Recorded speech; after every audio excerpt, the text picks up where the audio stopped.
Good afternoon, Bahamas, and we are back. Make sure you do what you have to do. Share this, share the new link.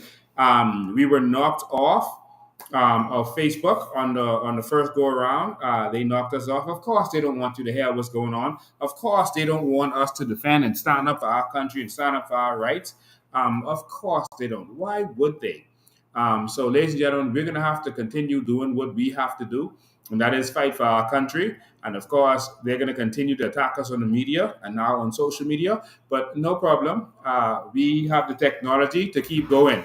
So never, never worry or be despaired about what's going on. What we are cannot be stopped. What we are is an idea whose time has come, and we cannot be stopped, and we will not be stopped. The Bahamian people are awake, and I don't understand why they're wasting so much time. Every time we say we're going to go live, we get interfered with. But when we just go live, we don't ever get interfered with because they don't expect us. So they sit down on Sundays and Tuesdays waiting to see how they can block us, but no problem. Ladies and gentlemen, you are here, you are back, and so let's get right to it. Make sure you share the new link because some people are going to think we're down, and if they don't refresh their page, they are not going to. They're not going to. Yeah, we got some people on the side in the camera view. If we don't refresh our page, we're going to. If they don't refresh their page, you're not going to. They're not going to see us. So make sure share this. Tag some people in there. Tag them. Put their names in there. Tagging always works. It gives them a notification.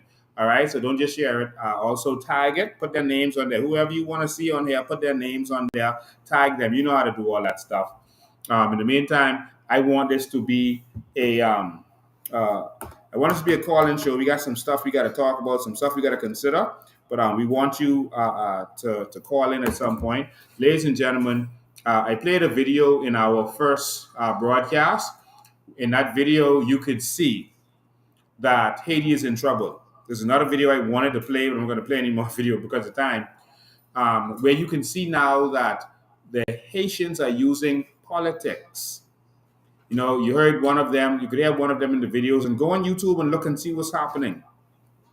You could hear some of the people saying that Biden told the Haitians, and this is in Haiti, and they said that Biden told the Haitians in Florida that if they vote for him, that he would do certain things, allow them to come in, to open up things for them. And they're saying it. And this is the ones in Haiti saying this. So that means that they're paying attention to the political side of this. And they're saying that the gangsters, like barbecue, etc., they're using politics. They don't understand how to use politics to get their way and get what they want done. And we're seeing the same thing happen in the Bahamas. We're seeing that they're using politics to get what they want done. And if Bahamians don't wake up, we're going to be in trouble. We gotta wake up, all right? And so you gotta be the ones as patriotic Bahamians to stand up and defend this little country that we have. We want to help all of our brothers and sisters from around the world. We got to help ourselves first. And if there's a cholera outbreak in a country and we have no way of stopping them from flooding here and regulating who comes in and testing who comes in, we got to close our doors. America is now canceling visas in Haiti. They're serious about this. They're talking about sending the Coast Guard down there to do some blockades. We could do the same thing if we want to, but our government is not serious. And so we got to decide how serious we're going to take this. We are serious with this, and we hope that all of you are serious with this. Tomorrow, we're going to make a big step, and we're going to make an unprecedented step. You know, people have talked about immigration for a very long time. They've said this needs to happen and that needs to happen, and they've talked this talk. But to tomorrow at 9 a.m., we're going to Rawson Square. Make sure be there on time. Leave early because you know there's going to be traffic. Make sure you leave early to be there on time. Let someone else drop your kids off if they're not coming, or drop your kids off a little bit earlier so that we can get there on time. We have printed our bill, the amendment to our immigration law, and we are going to deliver that to each and every member of parliament. We have a bill with each of their names on it. And so that is going to be delivered to the House of Assembly tomorrow, to each of them, each one of them.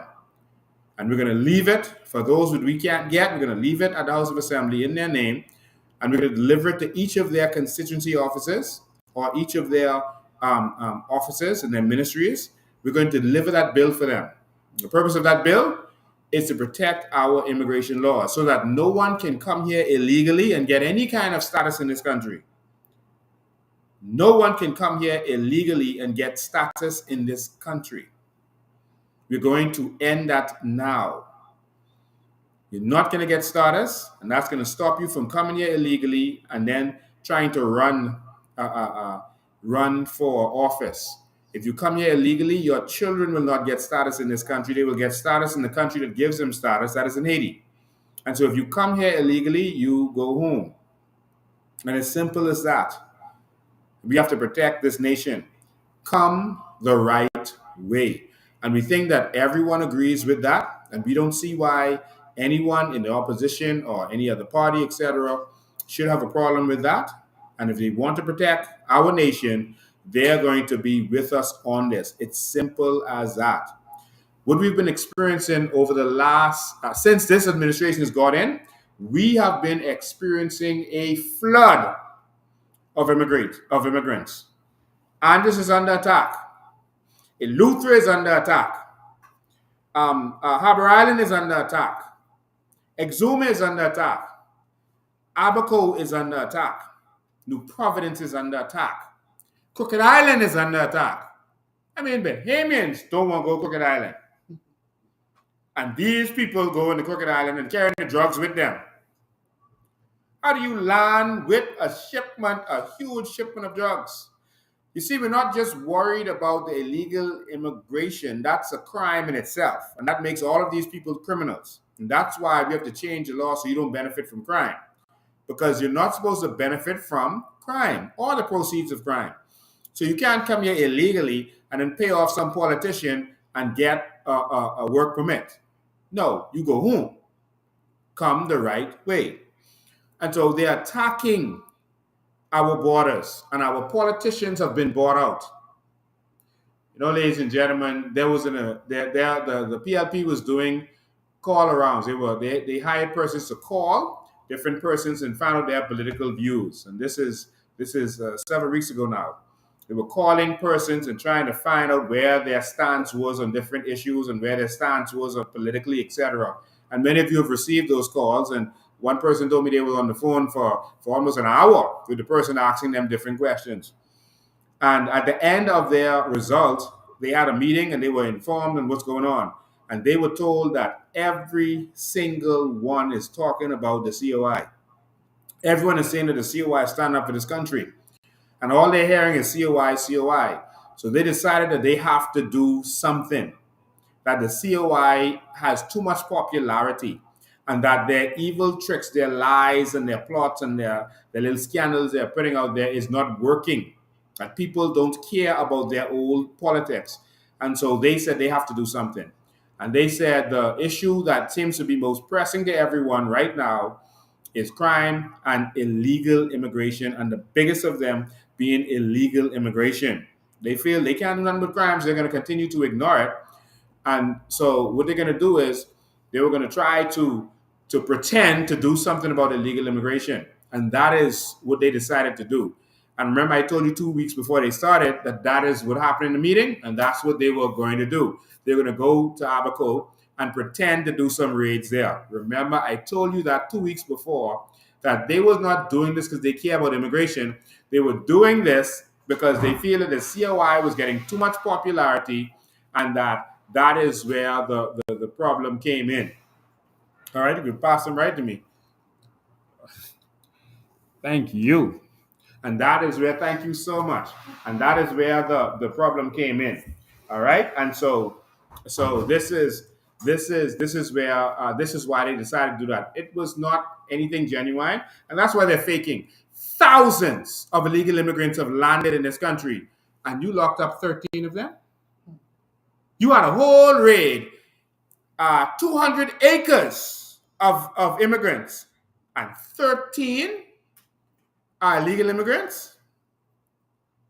Another probably 500 acres on one side of the SC Boodle Highway and all you got was 13 from the farm, another probably 500 acres on the other side of the SC Boodle Highway, and you got 13, it means that the government is flamming.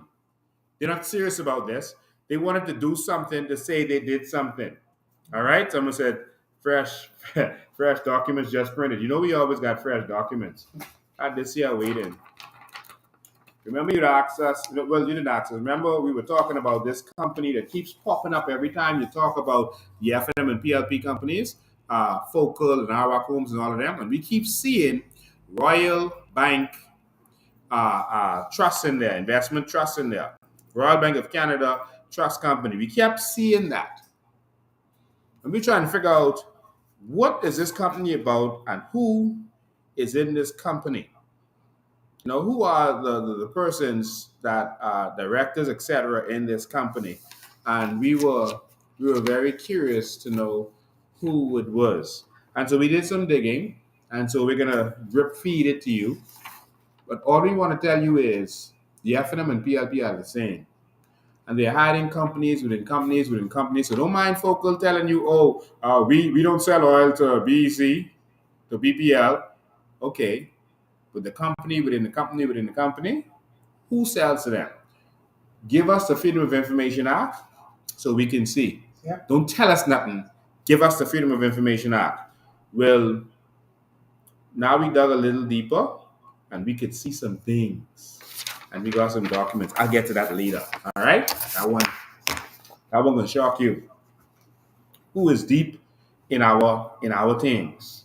All right? But of course, these are documents just arrived. Fresh documents. Fresh documents just arrived with each and every. These are the documents. This is the bill. All right, and it's properly labeled. Properly labeled. Let me switch cameras. Thank you so much. Yeah, we can switch. You can bring it right here to me. We'll give Gatorade a commercial because we've been going all day. This green one look good. I give you that. I want. No, I like you more than I like me, so I give you that. No? Okay. All right, there we go. All right.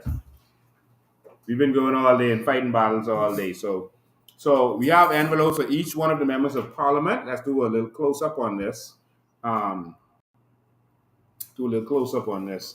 Make sure you can see this good.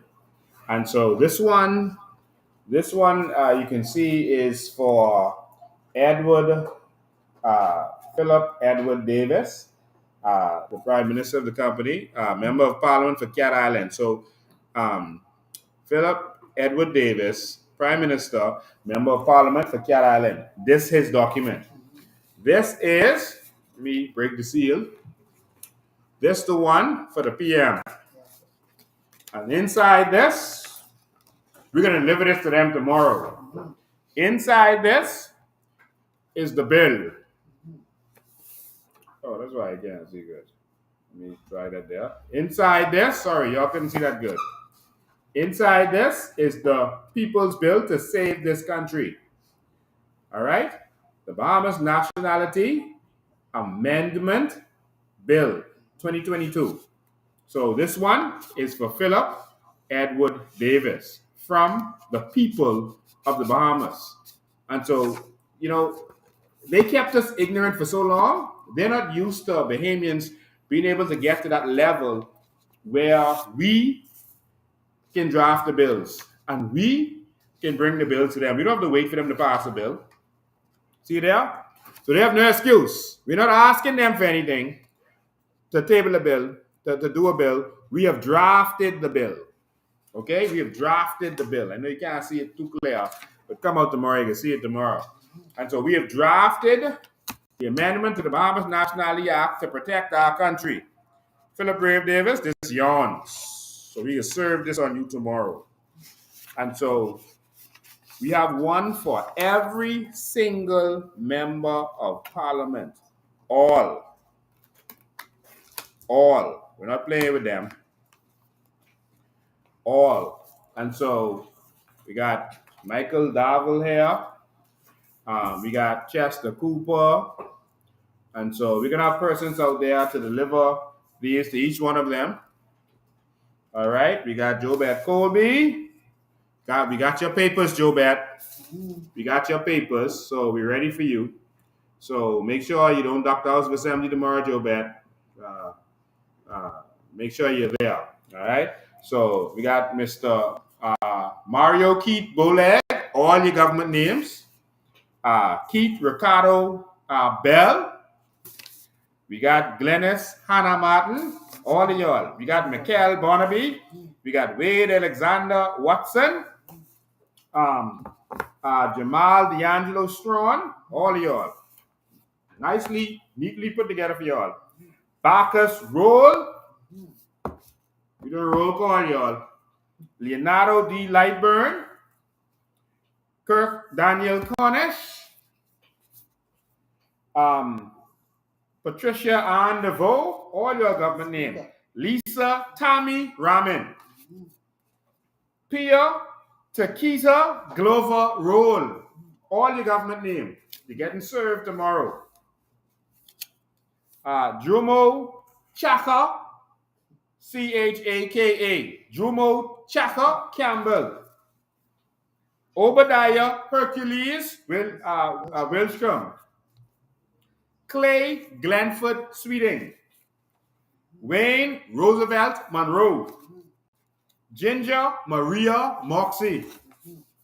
Frederick Audley Mitchell. Frederick A. Mitchell. Vaughn P. Miller. We got yours. I got to put this in a special envelope for you. Miles Kenworth Laroda. You know we've been researching y'all. We got all your government name. Lucky I ain't calling out your address and phone number. James Quasi M. Thompson.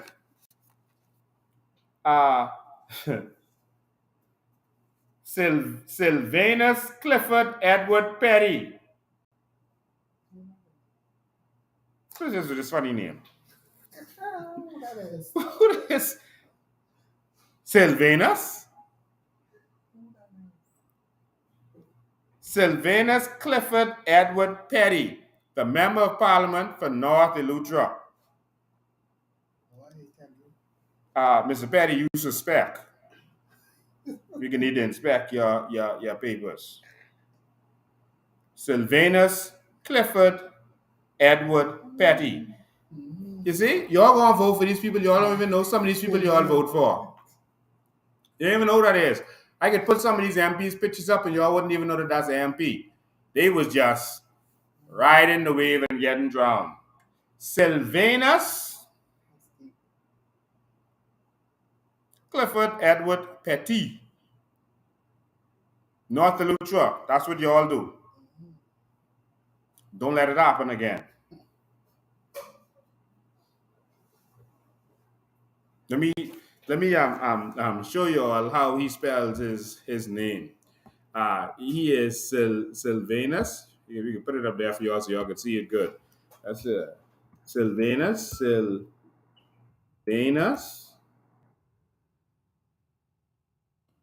I wonder what name he put on the ballot, because I sure he ain't put that on the ballot. He put Edward Petty, or Clifford Petty. Sylvanus Petty. Sylvanus. That's who y'all vote for. Oh, that's the wrong name. What did I put up there? Yeah, Sylvanus. See it there. Sylvanus Petty. That's him. All right? So,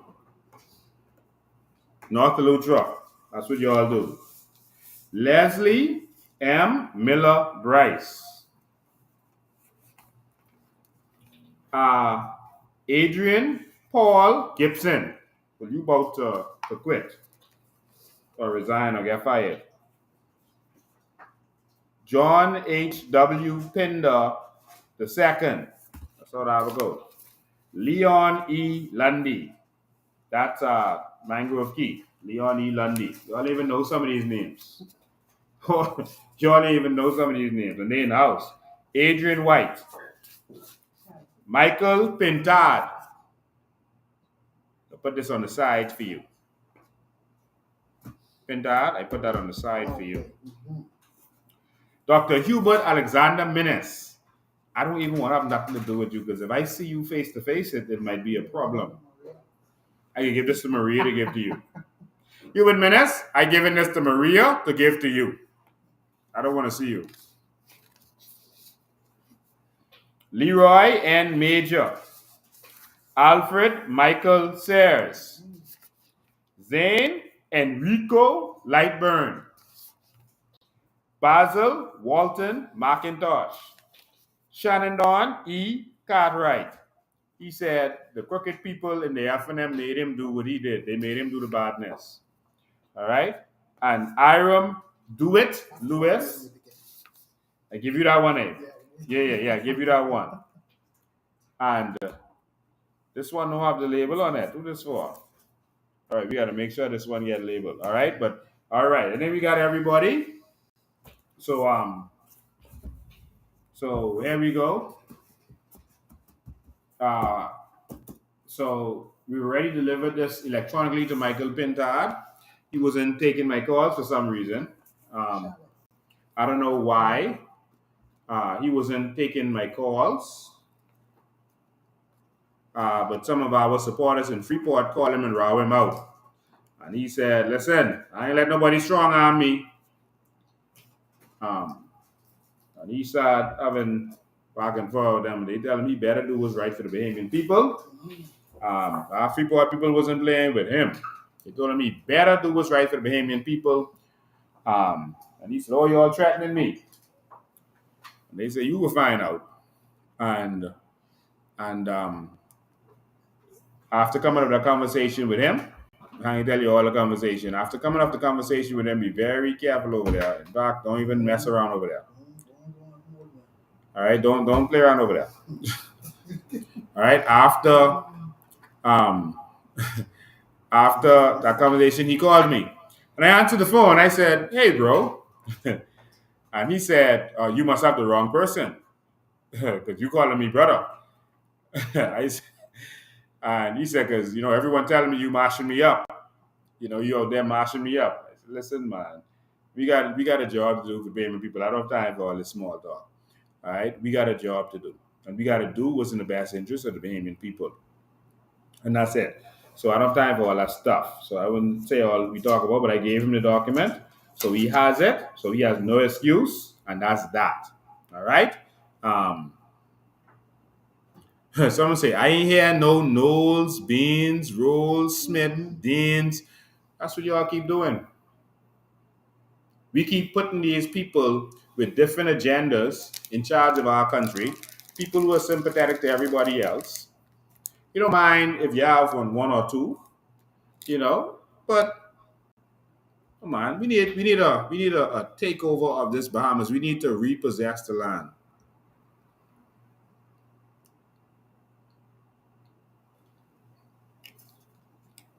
We need to redeem our country.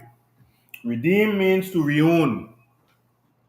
And so this is redemption. We are on a mission for redemption and to redeem our country. All right? So we got the documents and the letters for all of them. And I'm putting Sylvanus Edward Petty on the top. Let me put you back down. So Philip Edward Davis first.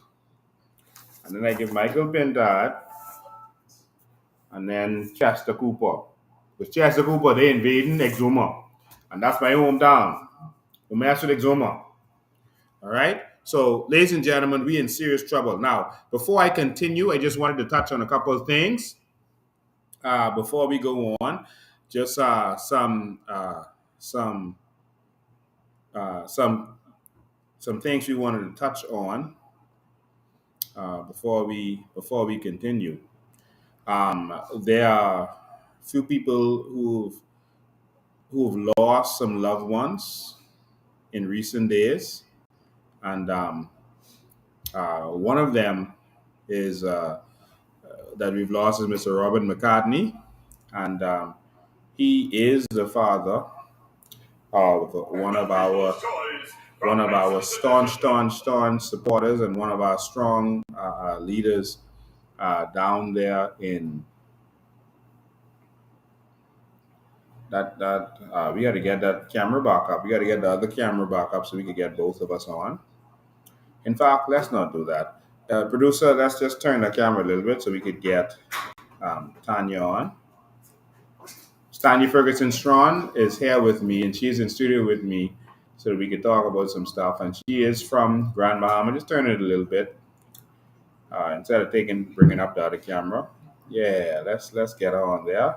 A little bit more, a little bit more, a little bit more. Perfect. Take it back a little bit, back a little bit, back a little bit. Right there, right there. I want to get two of my flags in. All right, so Miss Tanya Ferguson Strawn is with us all the way from Grand Bahama. Her father was buried this weekend, and I want to say our deepest sympathy to you from all of us, in the Coalition of Independence. Thank you so much. It was a great loss for you, a great loving man, a very loving man, and everyone had nothing but nice things to say about him. He was a father to all. Yes, he was a father to all. Everyone called him dad. Yeah. And so we put him. We buried his body, but we know he went to the Lord. We know he went to the Lord. Yes, sir. So I think everyone who knows him knows that he went to see our Lord. All right, and so we also had another great loss in the Coalition of Independence, and that is Mr. Gary Hamilton. Mr. Gary Hamilton was a staunch supporter of the Progressive Liberal Party all of his life until last election, when he discovered the Coalition of Independence and he realized that we need change. He's an elderly man, and he lost his battle to cancer, but he supported the Progressive Liberal Party all of his life, and he decided to come over to us.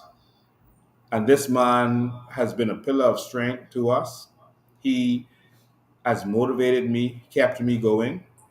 Loving advice, real, honest words. You need honest people behind you, lions, not people who are going to suck up. We don't want yes men in our organization. We want lions. And so he's one of them that will be honest. And so he has fallen asleep and he's gone to be with our Lord, Mr. Gary Hamilton. And so we thank you for all of your support over the years. We thank you. We thank you. He was a strong, he was a strong PLP, and his wife was a strong F&M supporter for all these years. And she said it was so impactful to see him switch over to the COI that she decided to switch over to the COI, because he was someone who would kill for the PLP. But he realized that, and she realized that they are the same. And while they'll have you in your homes fighting, and while they'll have you putting your children out, etc., they are the same. And so she has switched over to the COI, and so did he. He got a good tongue lashing from his former member of parliament, and this is his lovely wife here with me and the chairman. We went to visit her yesterday. He got a good tongue lashing saying, how could you leave the PLP, to follow behind Lincoln? He ain't no good. Following behind him, he ain't no good. That's what Dennis Anna Martin, started to say with me. He ain't no good. How you could be following him? And he gave her a piece of his mind, and he's been following us, and he didn't care. He knows that it was time to let go party, because fighting for party only benefits the politicians and a few of the cronies, not all. And we really need to benefit all Bahamians now. And I respect him for taking that stance. He's gone on, and we are going to continue this fight for him and for people like him. So Gary Hamilton, you are gone, but you will never, ever be forgotten. Thank you so much for everything that you have contributed to the Bahamian people. Thank you, and God bless you. And so we're going to be attending his funeral. And if you want to come with me, if you're a COI supporter and you want to attend his funeral with me, please be there. It's going to be we'll put up in our social media in our groups exactly the information on that. All right. And so before I go back to this immigration stuff, because yes, we're getting ready to demolish an illegal shanty down. The government don't know what to do, so we're going to show them what to do. All right, we're going to show them what to do. I just started interesting. I got some behind the scenes photos of the prime minister when he did his address, that waste of time nonsense address that he did to the Bahamian people, insulted our intelligence. I got some behind the scene photos, and man, they spent big money. Yeah, I'll see the studio audience. They spent the big money to do that little address. Look at all the equipment. They spent big money on this. They spend big money. Look at that. Listen, this party knows how to spend money. Look at all that equipment. Look at all that. That's money right there. This party knows how to spend that money, buddy. They could party and they could ball. They could spend up some money. Here they go. Just behind the scenes. See the little teleprompter he was reading from right there? So look at all the teleprompters all around him. You can see them to his right, his left, and in front of him. So some people are impressed with these speeches, but all they're doing is reading off a screen. That's it. And they'll keep turning right and turning left or turning straight. And you can see the screens right all around him. And that's how they operate. But big money is being spent on these simple things. Just like big money is about to be spent on sending our Defense Force officers to Haiti. I don't know. I don't know if these fellas.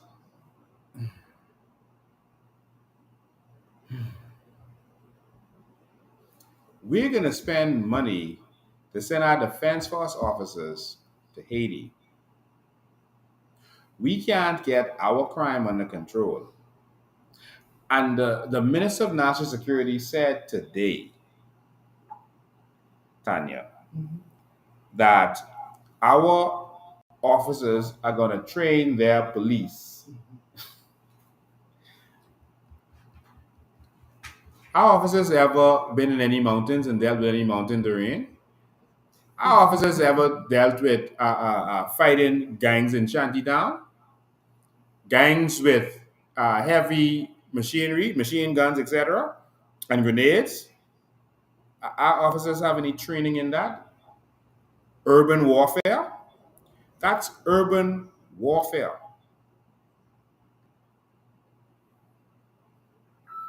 I think they talk to hear themselves. The problem that I have with this is that if one Bahamian dies in Haiti, if one of our Bahamian young men, officers, die in Haiti, that is a tragedy because it didn't have to happen, because that is not our fight. No, it's not. The Minister of National Security says that that's the job of the Defense Force, and they have to go where there's any threat, and there's a threat in Haiti. All right. Let me try to help these imbeciles that we pay all this money to. If the threat is in Haiti, it is not here. That's right. What we need to do is to protect our borders so that they can't get here. Yes. If there's such a threat that you need to send military there, then close our airports to them. Yes. Close our borders. Blockade the southern part of this country. Don't tell me you need to send a few Defense Force officers into Haiti and that's going to help. Haiti's entire military can't stop them. And police. The UN couldn't stop them. The UN couldn't stop them. And you're going to send our officers there when you need to keep them here to protect at home? How stupid could you be?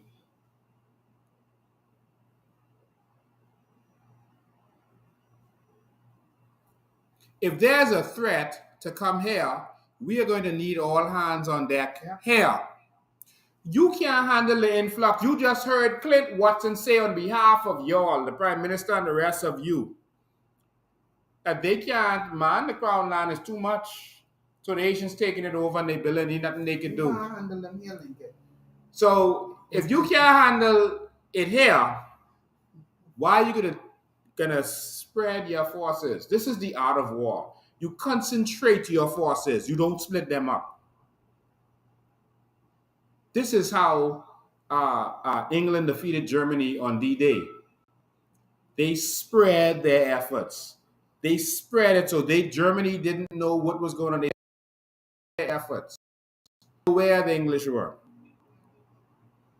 and so because they're spread thin. Leave our officers here, put them on boats in our water, Yes. and use our plan to put a firewall in the sea, in our southern shores. Because if y'all don't do it, we can do it. We are going to build a firewall in our sea that no one will be able to cross, that we don't want to cross. It can be done. But these people want their legal immigration. Yes. They're not serious.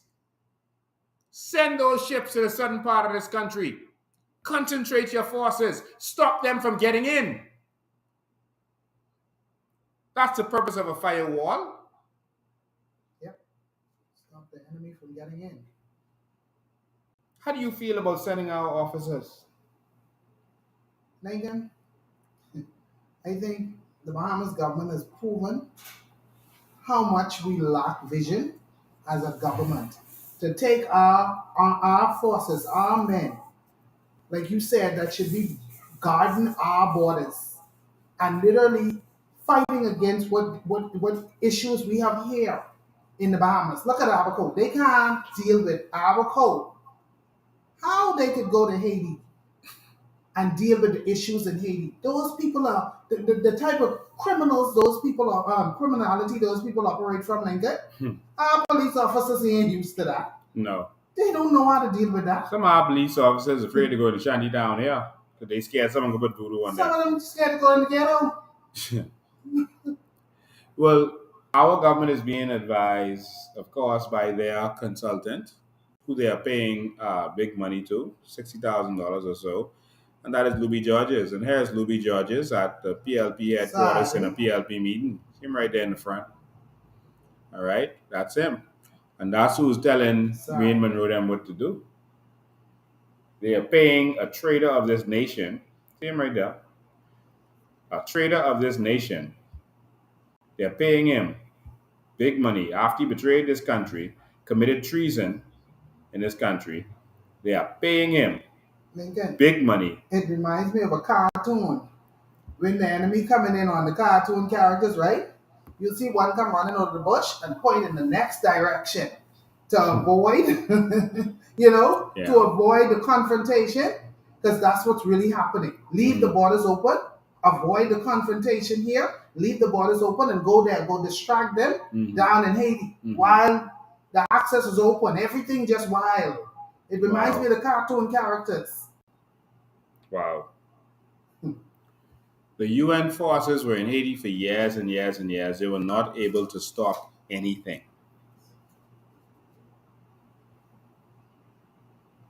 What we need to do is get all our men in the fort. When the enemy is coming to your kingdom, they're coming to invade you. You need all arms on deck. Man the walls. Yes. Get all of your forces there. Some surround the borders. They go on the other side of the moat. Pull up the drawbridge. Some are out there to protect. The main ones are inside. Your archers on the wall. Your catapults ready. Everyone defending the fort. Yes.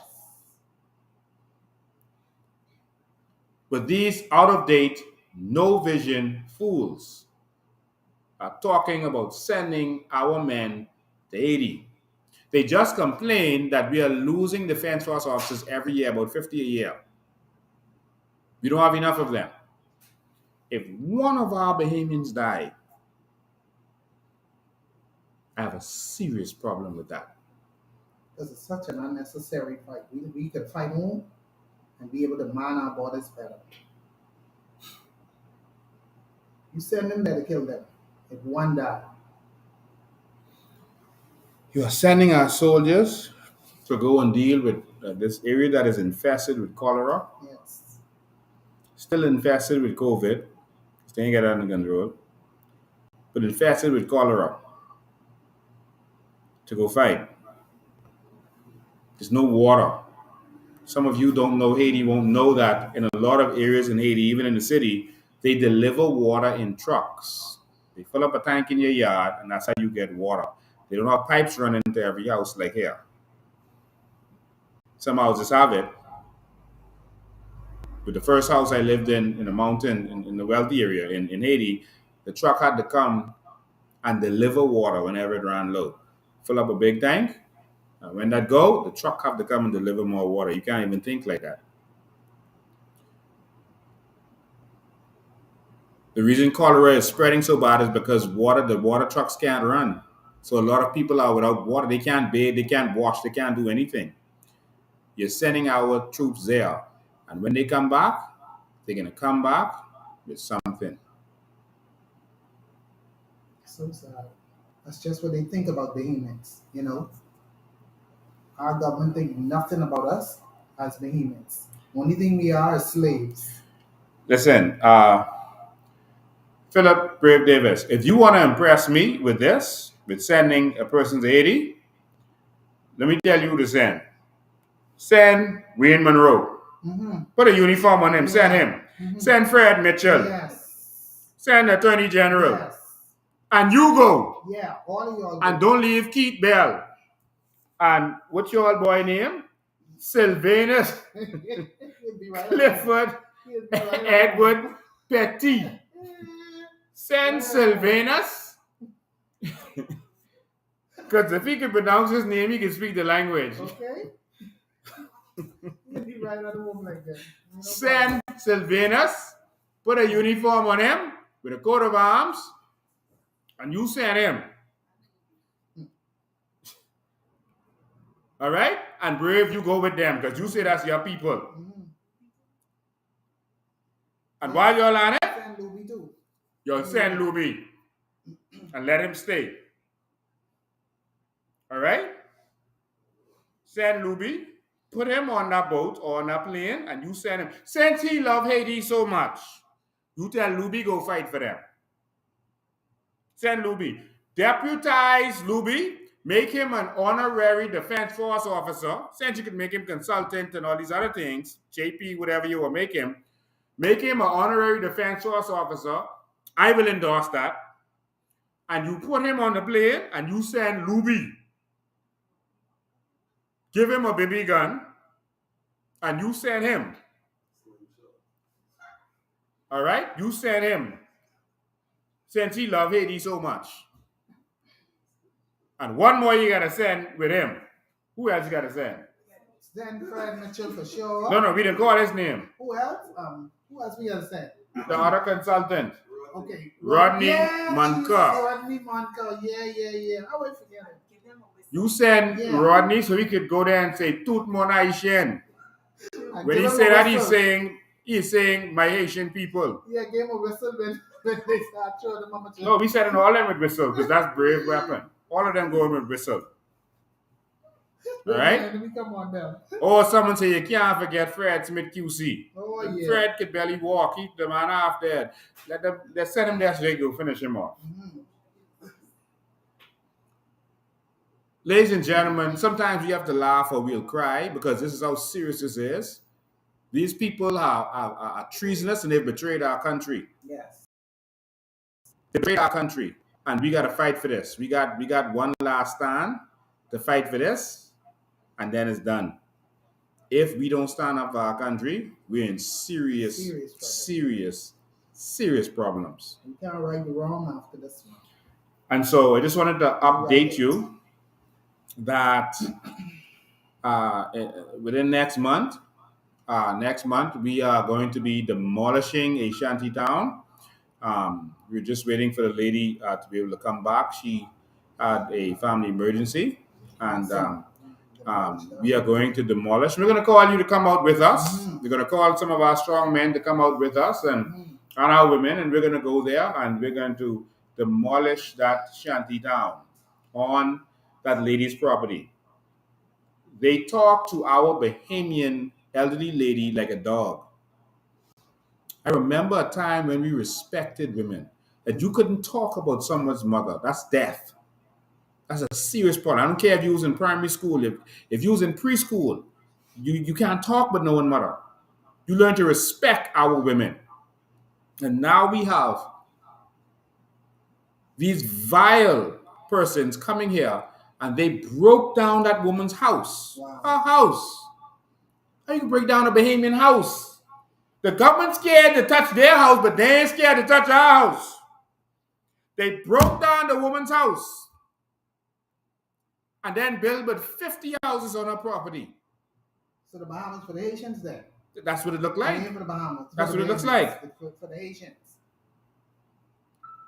I remember when you respected an elderly woman. You wouldn't dare.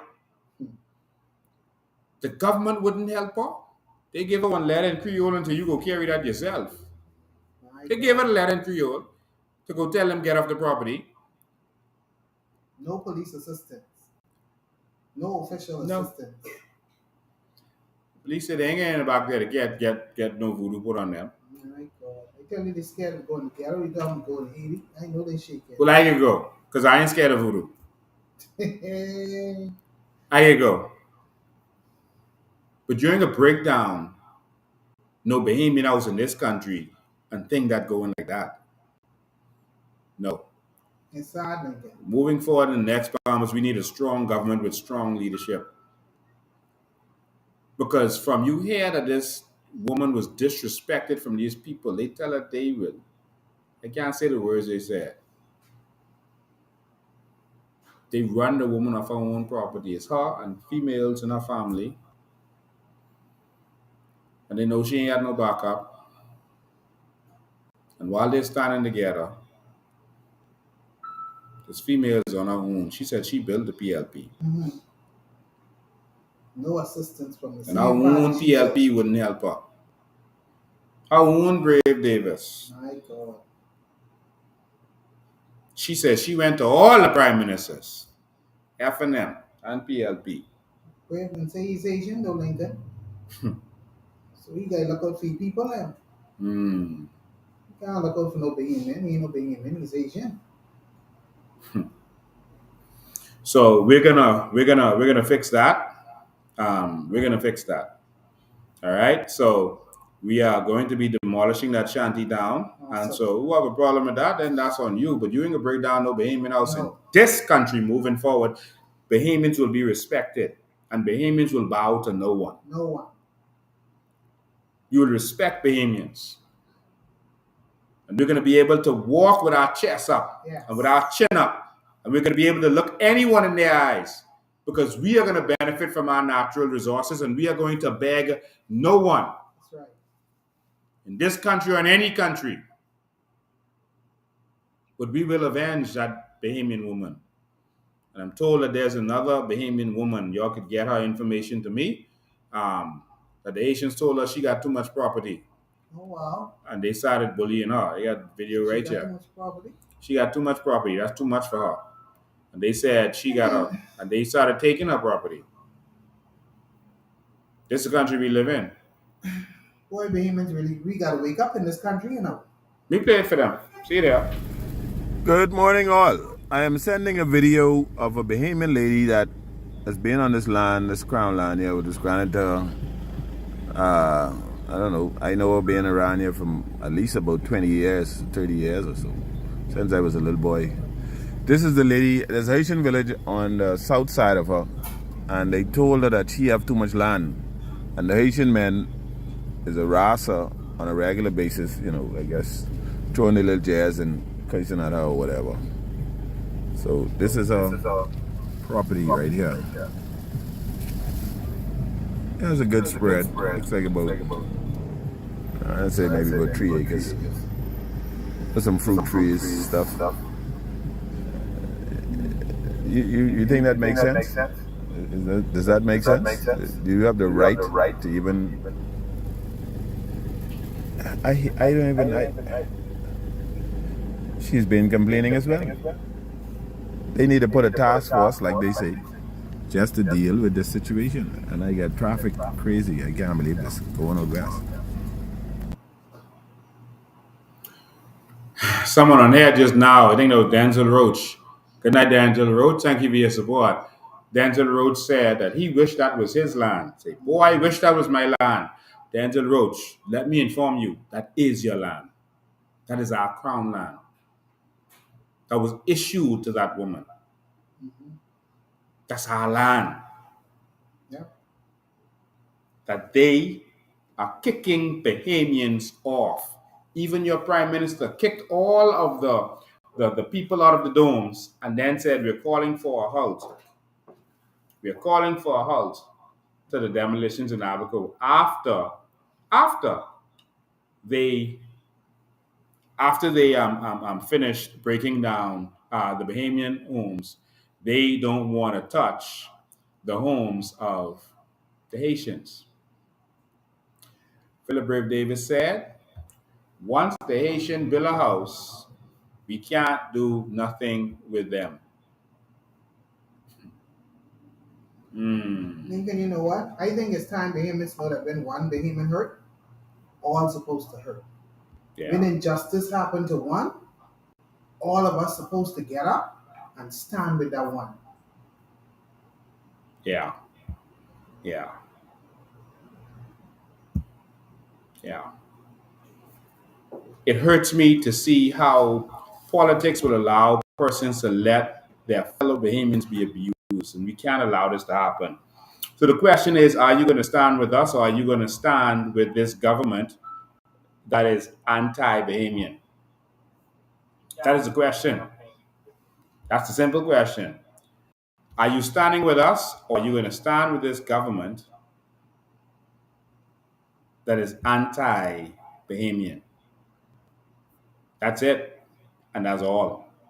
So I'm going to open up the phone lines right now. Uh, I'm going to open up the phone lines. We are going to Russell Square tomorrow. We're going to Russell Square tomorrow, and we're going to stand up for this nation. We're going to Russell Square tomorrow at 9 a.m. They put a flyer out there that had the wrong date. It's at the 23rd. It's actually tomorrow. So call in sick, call in an early lunch, whatever you got to do, make sure you are there tomorrow so that we can defend our country. That is what is important right now.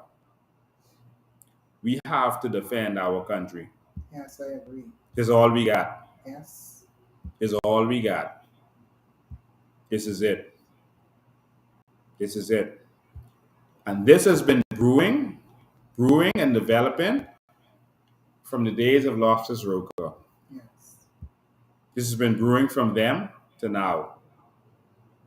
And it's been brewing because Loftus Roca, while he went out there to do his job, he was soft. Yeah, he rounded them up, but the minute Pillin told him to stop, He stand up. he stand down. We don't need talkers anymore. Someone say Loftus Roca's fought and this and that. No, he didn't fight. Stand down. Because when Pillin told him to stand down, did he not said, fight. boy, you can see it in the next generation. You're going to see what's going to happen. They're going to take over our country. If you know that, why didn't you stand up and fight? That's right. Why didn't you tell Pinland, I am going to fight? You got to fire me. Yes. We need some men and women with courage in this country. Someone say, Brian McCartney, he was doing a good job rounding them up. Yeah? Well, why did when Ingram told him to stop, why did he stop? Ingram would have had to fire me. That's right. Because if I see what's going on and I know that our country is in peril, our country is in jeopardy, and if we don't do it now, they're going to come later and say, will you let it happen? To children born here, what you going to do? If you know that, then why didn't you fight? Brian didn't fight. Nope. He stood down. Brian was soft. Mm-hmm.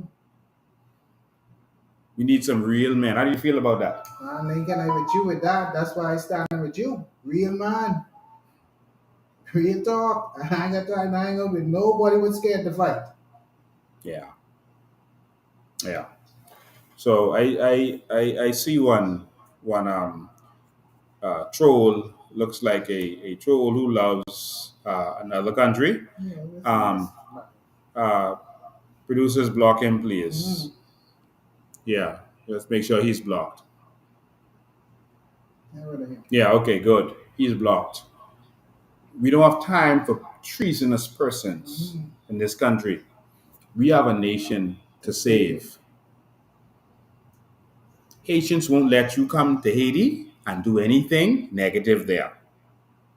They will put you in your place or put you in your grave. Only one country we got. And let me see if we have this lined up for you.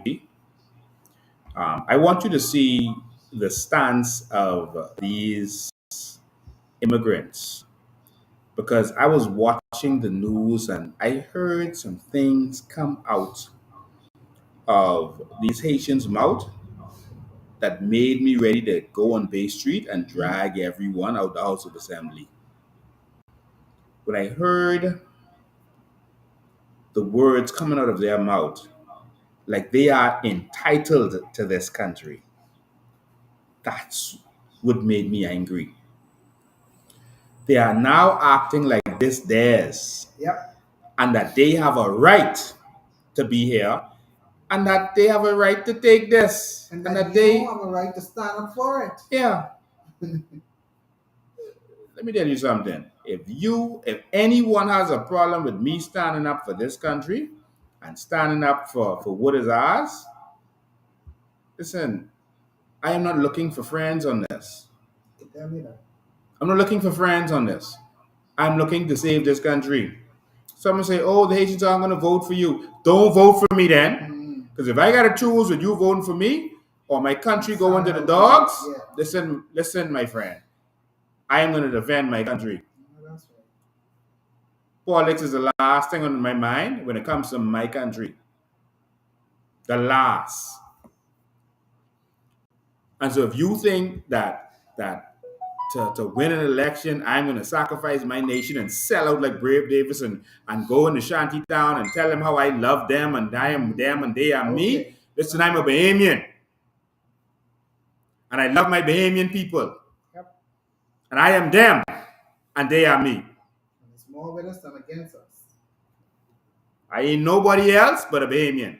And I don't want y'all to think for 1 second that we are outnumbered. That's right. That is a lie from the pits of hell, and it is a deception Yep. to make you all be afraid That's right. and not do anything. Ladies and gentlemen, we got to stand up and fight. We're going out there. See, the talk time is over.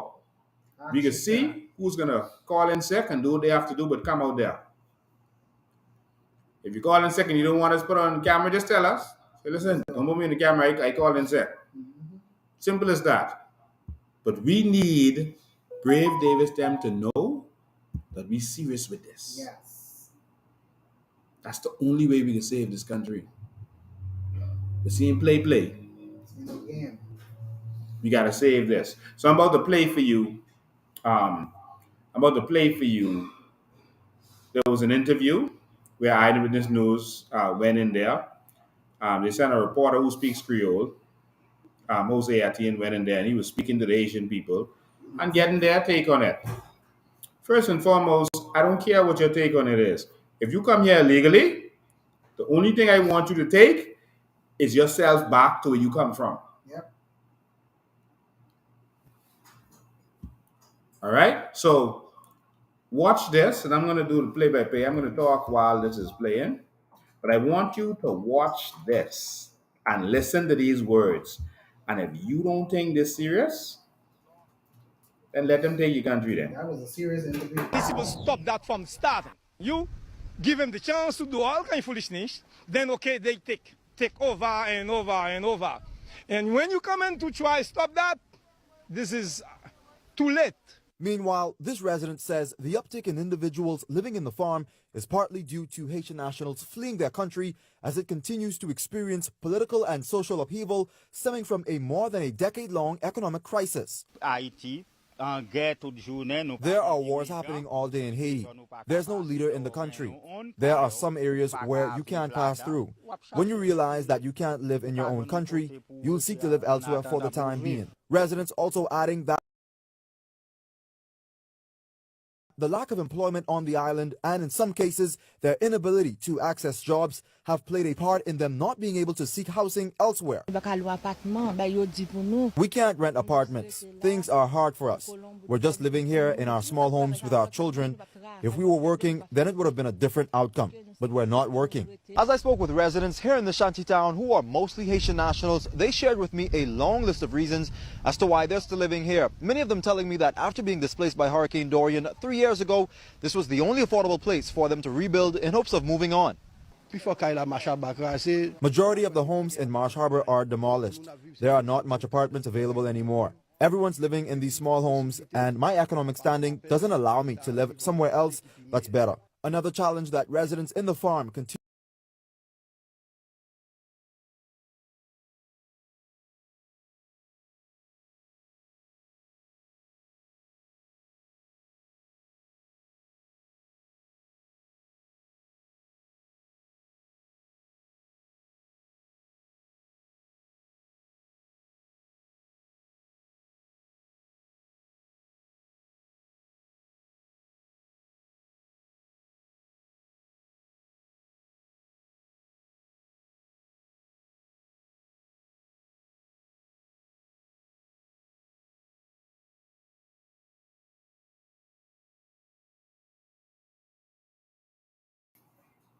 I'm sorry, we had no sound. Thank you for that. You know, we got our online producers. Let me help some of these people with that. They're saying that they don't have homes. Some of them saying that they don't have, no more homes or no apartment to rent in Abaco, etc. There's plenty homes and plenty space to build on land in Haiti. We need our country. They're saying some of them that they don't have jobs. And that's why they doing the things they doing. There are Bahamians who don't have jobs. There are Bahamians lined 1,500 lined up this weekend because we need jobs. We don't have jobs. So what you want to do? Take our jobs? You're not entitled. If you are coming to ask us for something, come and ask us for something. You're not entitled to our land, our homes, our jobs. You don't have an entitlement. Because I'm not entitled to anything in Haiti or America or anywhere else. Y'all finish listening to this. I want you to hear the mentality. face is having to pay thousands of dollars for legal status, this resulting in some of them having to decide between what they consider to be the lesser evil. They would want to move, they would want to be able to buy property, to be able to do this sort of stuff, but it comes down to what I was showing you. They still have to put in their documents.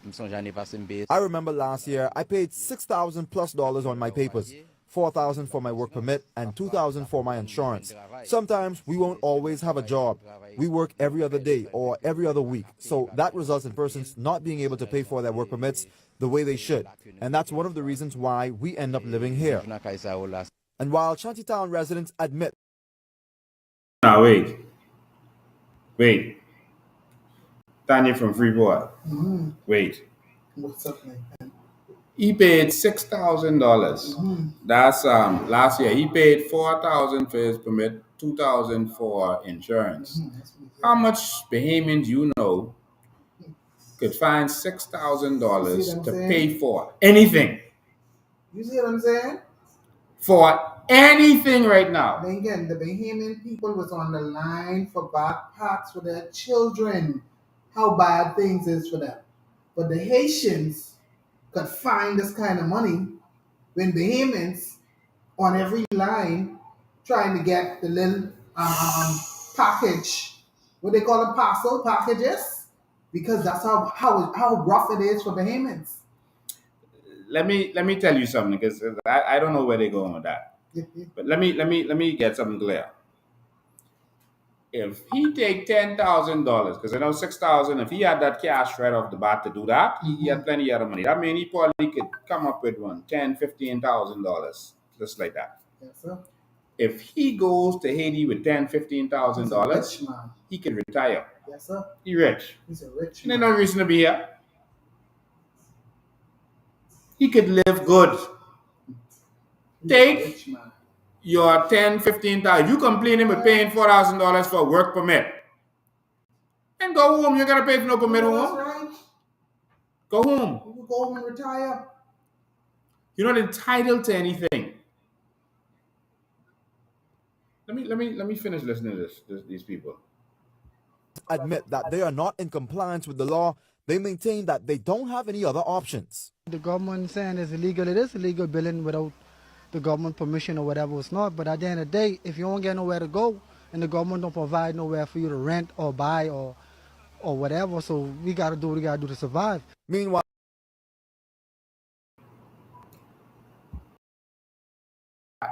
He's so entitled. I don't know if anyone else heard what I just heard, but if you heard what I just heard, you will be on Bay Street tomorrow. They have a sense of entitlement. The man say the government ain't providing them with no home or nowhere to rent or whatever, so they gotta do what they gotta do. That's what he say. That ain't come with his mouth, man. That's what he say. The government. So the government now supposed to give them our things. Man, listen, Dame is joking, you know. Lincoln, that's what brave them and make these people believe they have a right to the wealth of our land and the government have an obligation to them. Let's say that one more time. Okay. Let's say that any one other more time. options. The government saying it's illegal. It is illegal billing without the government permission or whatever. It's not. But at the end of the day, if you don't get nowhere to go and the government don't provide nowhere for you to rent or buy or whatever, so we got to do what we got to do to survive. Meanwhile, this Abaconian expressing his grievances with Bahamian residents in the shanty town who, according to immigration authorities, are allegedly harboring undocumented migrants. The Bahamian people are wrong for doing it because guess what? They're the ones always complaining about it. That the Haitians squatting on land and squatting and they actually getting money from them. It is not fair. Now, Janea, that injunction that was initially handed down by the Supreme Court in 2018 and Now, let me just fix something there that this excuse that they keep coming up with. You know, they have their talking points and they keep repeating they were advised to have these talking points that they keep using. Listen, they are saying that Bahamians are renting to them. They are talking about Bahamians of Haitian descent. That's what they don't know. And they keep coming with this story to trick you to say, oh, they ain't their fault, Bahamians doing it. Even if a Bahamian is doing it, they're wrong. Yes. They're wrong. They need to go to jail. Yes. And you need to go home Yes. after you come out jail. So don't tell me a Bahamian renting to you. Yeah, he lock up too. That's not an excuse. That's right. But you are talking about the Bahamians of Haitian descent because they'll have the children. The child applies to the Crown Land. They get it because we can't get it, but they could get it. And then they start letting all their people come on. Sometimes the Bahamian will rent to one Haitian family because they got their papers, everything straight. Then next thing you know, 20, 30, 40 families on the land, and he try to get them off. The authorities won't help him. And then they come and say, oh, but the Bahamian let us come here. This is a lie and a trick and a deception that they are playing. It's nothing to do with the Bahamian letting them on the land. Y'all call us in. Let's say what y'all have to say. Y'all call us in. The line is office number. No, not that number. Don't call that number. We put the number up on the screen for you right now. It's 804-4264. 804-4264. That's 804 for COI. 804-4264. That's the number we want you to call. Call in, man. Y'all tell us what y'all think about the stuff we're talking about today. We are going to the House of Assembly tomorrow. All right. This is the call. Come with us. We're going to deliver this letter with these documents. Got Brave on here. Singing what time you can be there tomorrow morning? 9 a.m. We're going to be there.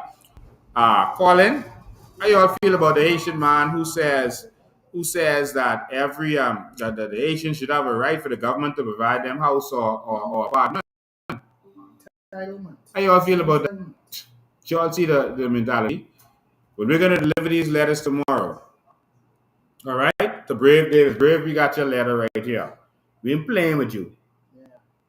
All right? And then when you all decide to ignore the cries of the Yemen people, it's time to step this up. Brave Davis, I'm calling on you to shut down our borders to Haiti because of the emergency situation, and not that you're against them. Not that you're against them. If Cuba has a COVID epidemic or cholera epidemic, you need to close your borders to Cuba. If America does, you need to close your borders to them. You have to protect your nation. Do what is right. But y'all are leaving it open because y'all are selling visas and y'all are selling work permits. These Asians are coming in every single flight Bahamas Air brings with work permits. It's corruption. Y'all got to stand with me to save this country. Call in 804-4264. 804-4264. Call us in, and um, um, and we're gonna let you weigh in on what we're talking about. I'm gonna deal with this Combs and Royal Bank thing on another day. But we are digging up the papers and we're starting to find out.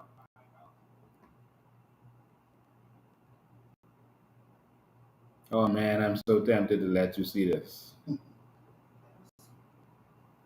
Lord, listen, this country is in trouble. This country is in trouble. Danny,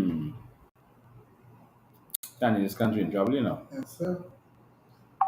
But it can take us to change it, Lincoln. We're gonna have to want it. You can't settle for what they've been trying to push down our throats. Because if we don't change it, like you say, we ain't gonna have this balance. We ain't rubber. My next live, I reveal this to y'all. This could shock y'all. We deal with one thing a day. This, we got more documents. Jesus. Y'all pray for our country. But don't just pray. Get up and fight. Let's fight. Let's fight. Join us on the Let's fight. battlefield. Jesus. All right, call in. No one calling in? Y'all calling, man. Call in. Let's talk. We got, how much minutes we got? We almost out of time. I give you about 10 minutes. All right. And so next live, Sunday. We're going to show you all this. We're going to show you all some other stuff. It's going to blow your mind when you see some names and these people and how they are hiding companies. Don't mind when they come and tell you, oh, well, Focal doesn't send a cell to BPL. We got to take our country back, eh? But anyway, ladies and gentlemen, our country is under attack, and we got to get serious. There's some serious issues going on, serious issues. And, I just want to say that the reservists are calling every day and crying out because of different situations. Reservists are not being paid properly in Abaco, etc. And Nassau reservists are crying out, but we'll get to that. Let me get to the phone lines. I'm going to tell you something about Grand Bahama. I'm going to reveal something to you. Good afternoon, you're live. Hold on. Two ringing at the same time. Hold on. Good afternoon, you're live.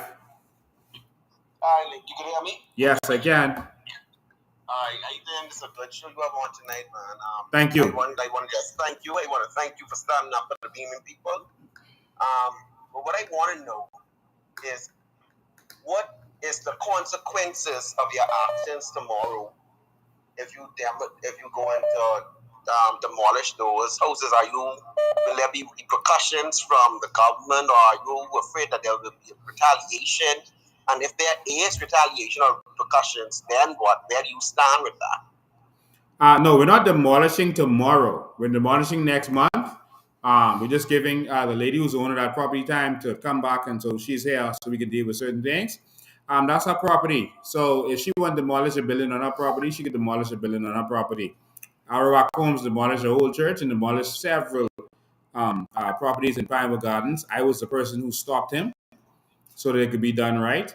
But in this case, it's on her property. There's no question that it's her property. She have the documents and the papers, and the government told her that she got to get them Asians off. They told her that she have a responsibility to get them off, and so we're going to get them off, and we're going to demolish them. As simple as that. And so you're not going to disrespect our elderly ladies. You're not going to take land from Bahamians in this country and get away with it. Them days over. All right, and so we're going to fix that. Hope that answers your question. Tomorrow we're going to the House of Assembly to deliver this bill to save our country. We're going to deliver this immigration bill to every member of Parliament and see if any of them have the courage to table this bill. I have one more question before I go. Go ahead. With the injunction that's in place, would that stand for these houses that's on this lady's property? Yes, the injunction is against the government. It's not against private citizens who need to demolish a home. And so that injunction binds the government. All right? So the government is restrained. And so that's what the injunction says. All right? The government is restrained. It doesn't say any private citizen is restrained from demolishing anything on their property. And so if I want to go break down my house and my property, I can break that down. All right? All right, thank you, Lincoln. Good night, man. All right, good night. And so if someone else build a house on my property or one shack on my property, I go break that down. And so the injunction has to do with the government. To this call. Good afternoon, you're live. Good afternoon, you're live. Okay, we lost a call. You can call us back. You can call us back. 804-4264. 804-4264. That was a very good question. We appreciate good, intelligent questions. See, the new Bahamian, we're on another level. We think, all right? And we're not sheeps. Let me see if I can pull out that injunction for you so that you can see this. Okay, we got Shantytown ruling there. Okay, let's see if we can pull this up. All right, so we're going to pull up the Shantytown ruling so you can see that. Don't never take anything anyone just tells you. Tell them for you to prove. Especially politicians. Don't listen to nothing they say. It's always a lie. I agree. Good afternoon, you're live. Hey, how you doing? Good night. How long this injunction being in place since 2018? Why is the government not pursuing this injunction or without this injunction overturned so they can do what they have to do? Because they wanted the injunction in place. So what governments do if they want to do something, they go out there and pretend they're fighting against it. So they'll pretend, oh, we're gonna break down those shanty towns, we're gonna demolish them, and then they'll tell the people in the shanty towns, hey, we need you to go to this specific lawyer and do an injunction to stop us. It's the same thing that's what Minister did. The PLP before him did the same thing with the number men. They came out there and say, hey, we're going to shut down all the numbers houses, so it could seem like they was trying to do something. That's the old political trick. And so they would say, we're going to shut down the number houses. Then they told them to listen, go to Wayne Monroe. We got that straight for you. Just go to Wayne Monroe and put in an injunction, and at least our hands will be clean of it. And so that's the political tricks that they play. But that works on our grandparents. That ain't supposed to work on us. Yeah, man. They ain't gonna do stuff with this. We had enough of this nonsense, man. Yeah. All right, continue to keep the fight up. I'll bet you tomorrow too, man. Thank you, man. All right, see you tomorrow. All right. So I just wanted to show you also. I saw someone else was trying to call in. You can call us in. You can call us back. 804-4264. The number on the screen. 804-4264. So I'm pulling up the injunction now, so you can see it with your own eyes.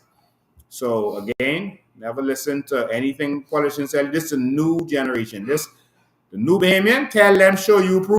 You ain't listen to no gossip and that kind of stuff. Don't listen to no voice note where someone just saying something. Don't share them voice notes. That is stupid. That is the old Bahamian. That's retarded people. Someone just say something in the voice note, you just share it because they said it. No. Let them bring their evidence and their proof. All right, so here we go. This is the injunction. Need you to help me, please. I need to get the plug for this. If y'all could help me. So they're running low. Oh, this running low so fast.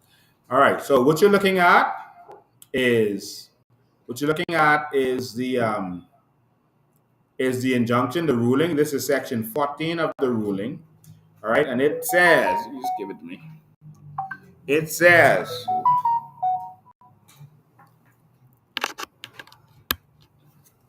pending the determination of this action or until further order, the respondents, which means the government, be and are hereby restrained directly or through their agents, appointees, or employees from taking possession of, demolishing any building on, or otherwise interfering with the 177 applicants and other residents and occupiers' enjoyment of land in shanty towns in New Providence, including by disconnecting any utilities other than pursuant to the relevant enabling legislation.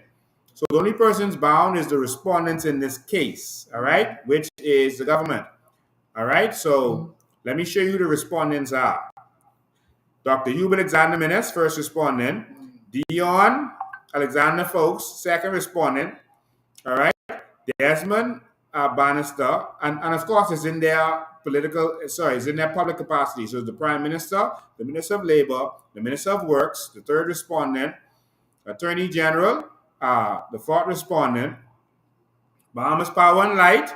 So BC can't turn off their light. I bet you didn't know that. Water and Sewerage, sixth respondent. All right. And so the Haitians came together and they put their money together and formed a company called Respect Our Homes Limited. All right. And then they had 177 other applicants signed up. So this is the documentation. So as you can see with your own eyes, this don't bar us in no way. You're going to see Lincoln Bean or any other Bahamian on here as respondents. Go to the phone line. Good afternoon. You're live. Good night. Y'all keep switching up the numbers. I know the voice number y'all had on the screen was 803 to 5995. Yeah, so sorry about that. It's 804-4264. When we put that one up, we said you can't call on that one. That was by accident. Okay. I didn't hear that one. What I want to ask, right? I know y'all been showing a lot of aerial images Yes. of the shanty towns inside Nassau and Abaco, but y'all also mentioned about shanty town invasions in islands like Milutra and Andres. Y'all don't have no footage of those aerial imagery of those shanty towns and those other islands. Yeah, so we have something of Eleuthera that we may have handy. We don't have anything of Andres right now. And so... because we just want to know, as Joe Public, we just want to know how severe it is, how urgent it is, you know? What? So we would know. Okay? All right. Thank you so much, man. You plan on visiting those islands? Maybe get us some footage too also? Of course. And not only, it's not just for us to do this, you know. Bahamians, any patriotic Bahamian on these islands need to get this done. Any Bahamian, patriotic Bahamian, whether it's yourself, if you live in Andros or one of these places like Zuma, we have to get this done together. We are the eyes and ears to get this done. So if you're on one of these islands and you're able to get the footage, go get the footage. You know, we spend a lot of money. I'm right here. I didn't mean you individually. I mean any Bahamian. And so, you know, we spend a lot of money traveling around this country, a lot of money. We spend thousands of dollars. We do what we can with the funding that we have. But any Bahamian who sees anything anywhere, they can send it to us on any of our numbers, get it to us or any one of our people, and we're going to make sure that gets to where it needs to get. All right, so we're going to pull up that the image of Eleuthera that we have handy for you right now. Okay. Okay, thank you. All right, thank you. We also had footage. It took too long to upload that data, but we had some footage of Andres. But if you're in Andres and you have some footage or anything, send it to us. This is urgent. I can't believe you have Damon still saying we want to see how urgent this is. But this is urgent. All right. And the fact is, the media is not doing what they're supposed to do and making sure that the word gets out. All right, they're not doing what they're supposed to do. The government is busy attacking Bahamians while our country is in peril. All right, so I'm going to pull up a little bit for you. I wanted to bring something to your attention. During his address, the prime minister of this country said, and he cried shame on Grand Bahama for something that they do in Grand Bahama, which is how people as casual workers instead of permanent on Grand Bahama doing that. Yes, in his speech. Let me go to the line first and I'll get to that. Good afternoon, you're live. Good afternoon. I have a question for Ms. Strawn, if that's okay. Yes, please. Ms. Strawn, I do realize that you're part of COI in Grand Bahama. What are you guys stand on the illegal shanty downs and Freeport? I know that there is a problem on most of our family islands, but is there a stance being taken in Freeport as Lincoln is taking a stance here in Nassau? I don't know how familiar you are with the unity with the coalition, but everything that is happening in Nassau is happening in Grand Bahama, and we intend to take it throughout the whole Bahamas. Like you said, Lincoln those are fighting here in in Nassau. Also on the ground, fighting concerning whatever it is that needs to be addressed in Grand Bahama. If you follow my page, you would see that I'm out there, me and others, according to the COI team, we address issues. Whatever's happening in our island, we try to stay on top of it. Okay, so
Okay.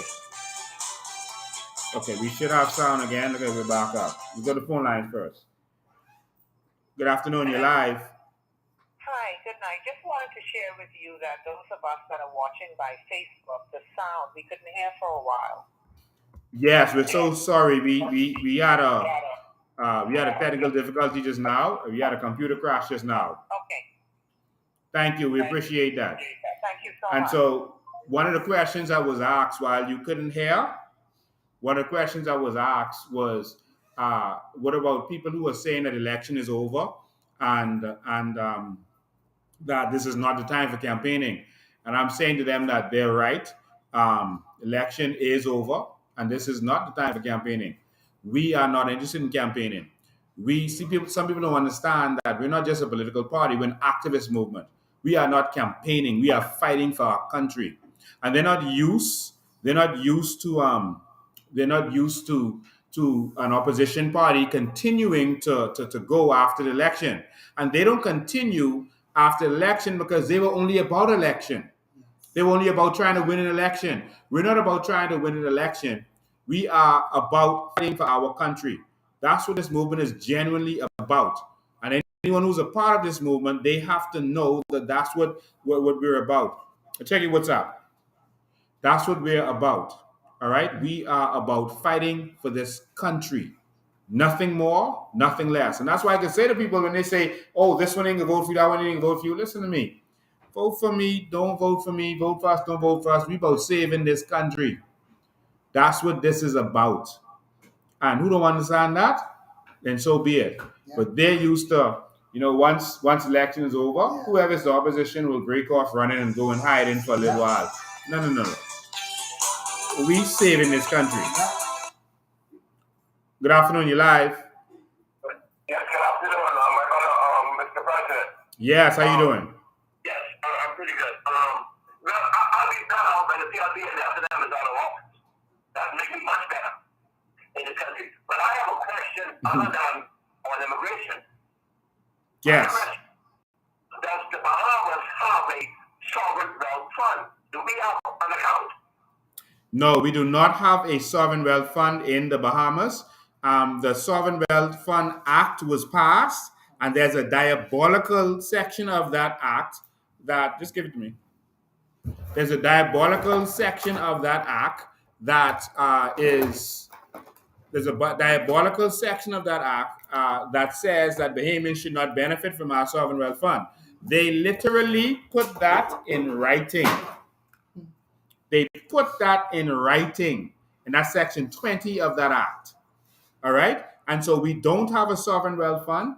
We don't have a sovereign wealth fund. We have the act to allow it, but we don't need that to be enacted because the way it is, you can't benefit. So after we get this immigration stuff straight, we're going back to the House of Assembly to give them an amendment to the Sovereign Wealth Fund Act to make sure that Bahamians can benefit from the Sovereign Wealth Fund, and to make it's already drafted, but we got to do one thing at a time because people get confused. We're dealing with immigration right now, but to make sure that Bahamians can benefit from the sovereign wealth fund, our carbon credits, or whatever belongs to us. That is what they don't want to have, and that is all we want to do as a people. All we want is for Bahamians to benefit from what's ours. And if a Bahamian can vote against that, they don't deserve to have this country. That's right. Wow. Okay, thank you, Mr. President. All right, thank you, man. So just wanted to show you that we're going to be doing a lot more reconnaissance in this country. This may look small, but it's extremely, extremely powerful. It is extremely powerful. We have some special stuff we're going to be unleashing, and this is our drone that's going to be spying on a lot of things, and it's going to be making sure that Bahamians know what's going on in this country. So we have a drone, and so for those of you who are wondering if we're going to send footage from these different islands, yes, we are going to be doing that, including New Providence. We're going to show you what's going on. So we do have a drone. What you're seeing here on the screen is Eleuthera, and that is how Eleuthera is expanded. That is a huge area right there. That is hundreds of acres right there. Hundreds of acres. That is Eleuthera right there. And so this has reached Grand Max, boy, that's maximum. You never thought if Bahamians don't stand up, the country could be gone. I'm telling you. So this is our drone. It's a very, very powerful technical drone. You might see it looks small, but this is the best of the best right now. This is high tech right here. And this, I'm not gonna tell you the secrets, but this is it. All right, this is it. You don't get more powerful than that. We go to phone lines. Good afternoon, you're live. Hey, good night, Mr. President. Good night. All right, and good night to all my Bahamian people in this country. Yes. There's a little point I want to show up, We got to be a better judge of character in this country. Yeah. Because how in the world Kofi Goodman and the Commissioner of Police get the same lawyer. And then we see fit to hire this man and put him as our minister. And then the minister can turn around and hire one of his clients. It's a clear breach of integrity, man. Yeah. Yeah, we get cold-blooded reptiles inside this host assembly. All these young men who are getting killed on these streets, they were birthed into this world by a woman. And we have a bunch of reptiles sitting up inside the house of assembly with their wigs and their makeup on, and they don't care about nobody. You know, but that's just my point, I thought. Thank you. You're so right. The PRP failed immediately when they made Wayne Monroe the Minister of National Security. That is a conflict of interest. And you can see by his behavior and his actions and the things he is saying that it is a conflict. They're looking out for the prisoners and the criminals more than they're looking out for Bahamians. When it comes to the cries of Bahamians, he's saying, oh, it's the parents' fault. Crime is the parents' fault. But for the criminals, he's saying, oh, that fine for that man who raped a little child, a 4-year-old, that's too much. You know, that's too much. It's too harsh. You can't give 4 years to that man. Shows where hard it is. You see? And so this is where we are in this country. But we got to stand up and fight. All right? So we got the high-tech equipment. We got a lot. We've been investing in a lot of stuff because we got to show you what's going on. And I just wanted to say to you, because you're from Grand Bahama, thank you for sitting in with me today. We appreciate it. You came all the way from Grand Bahama, so you're getting your foot wet on here. The Prime Minister, you know, he said that in Grand Bahama, they are making people casual workers. I guess he's going to contract instead of being permanent, and that should not happen. Okay. But the government is doing that too. Okay, Lincoln. The government started that. The government, I ain't even talking about the government workers. No. The government owns Grand Lucaya. Yes. And let me tell you what happens at Grand Lucaya. Yes. Grand Lucaya, you work 3 weeks, or what is it, 3 months, and then they lay you off for a week and bring you back. So they don't owe you nothing. You can't. Lincoln, you so correct. I used to work the Grand Lucaya. The government is doing that. Hey. The government is treating Bahamians like slaves, like chattel. Yes, sir. And he could go in his speech and say that shouldn't be happening in Grand Bahama. These people are evil and y'all keep not seeing it. Yes. The government lets you work at Alukaya. You work for 3 months, they lay you off for a week so you can't get permanent, and then they hire you back. Evil. These people are evil, and he could go and make it sound like he's standing up for the Grand Bahamian and saying, oh, this practice is going to be stopped. Let me tell you something. The government can make laws. And if you wanted the practice to stop, you could make a law to stop it today. Yes. They only say what they want, what they think we want, what we want them to say, you know. What they want us to hear, that's what they just say. But in their hearts, they don't care about the Bahamian people. Because all of this was going on, the government could have put a stop to what's going on in Grand Bahama. Look how long those industrial workers was working under those same conditions. We never had a voice from the government. Now they have the hotel and they're doing the same nonsense to the people. Wow. This ain't just that. They know what's going on in Grand Bahama. The intention is to keep their foot on the Bahamian people's neck. You look at the work program that's going on in Grand Bahama, Lincoln. You look at the fact that all of those people, and we understand that people need work, Lincoln, but all of those people, the Port Authority has an obligation to the Bahamian people, you know. Their obligation, according to the Hawkesbury Creek Agreement, is to employ Bahamians, Lincoln. But you know what they did? They got Ginger Moxie there pretending as if she is the minister who wonderfully gave the Bahamian people jobs. And guess what, Lincoln? Guess what we find out? That those persons are being employed by the port through the Ministry of Grand Bahama. What? You hear they just say? Those persons who are on those projects, what they don't understand is the port's obligation. The port's obligation is to hire Bahamians in Grand Bahama. All of the maintenance, and I know I'm just in Freeport City, you know. Throughout Grand Bahama. You know why? because the agreement was extended throughout Grand Bahama. Only the Licensees Act is in the city of Freeport. And so now all of those persons, what you see being hired throughout by the Ministry of Grand Bahama, what they claim, has gotten a contract from the port to hire those people. So they only have ginger on the face saying this government, but the high government, that's the port, to make sure they don't give the Bahamian people any kind of benefits.